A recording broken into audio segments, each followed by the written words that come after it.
Hello दोस्तों, आज की कहानी का नाम है गरीब किसान की कहानी।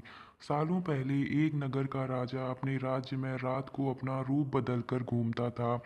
वो रूप बदलने के बाद लोगों से मिलकर अपनी यानी राजा के बारे में जानने की कोशिश करता और उनकी समस्याओं को समझता था। एक रात जब वह नगर घूमकर आया तो अचानक जोर से बारिश होने लगी। उसने देर किए बिना एक गरीब के घर का दरवाजा खटखटाया।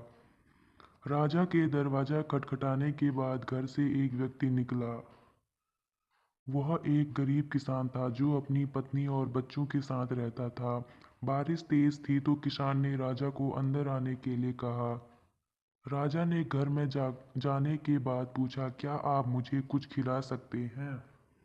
मुझे बहुत तेज भूख लगी है। वो गरीब किसान और उसका परिवार 3 दिन से भूखा था और उसके घर में एक भी दाना अन्न का नहीं था। किसान के मन में हुआ कि भले ही हम भूखे हैं लेकिन अपने अतिथि को यूं भूखा नहीं रख सकते।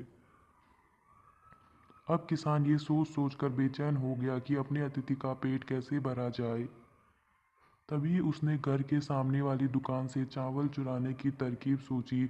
उसने सिर्फ अतिथि के लिए ही 2 मुट्ठी चावल लिया और उसे पकाकर राजा को खिला दिया।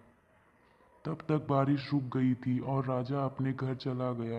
दूसरे दिन का दुकान का मालिक अनाज की चोरी की शिकायत लेकर राजा के पास पहुंचा। राजा ने दुकान के मालिक और उस गरीब किसान को अपनी सभा में प्रस्तुत होने का आदेश दिया। सबसे पहले सभा में पहुंचे किसान ने राजा के सामने जाकर अपनी चोरी का इल्जाम कबूल कर लिया और बीती हुई रात की पूरी बात राजा को बता दी। किसान राजा से कहता है कि मैंने चोरी की लेकिन मेरे परिवार ने उस अनाज का एक निवाला भी नहीं खाया। गरीब किसान की बातें सुनकर राजा बहुत दुखी हुआ और उसने किसान को बताया कि अतिथि के रूप में मैं स्वयं तुम्हारे घर आया था। इसके बाद राजा ने सभा में पहुंचे दुकानदार से पूछा, क्या आपने अपने पड़ोसी को चोरी करते हुए देखा था?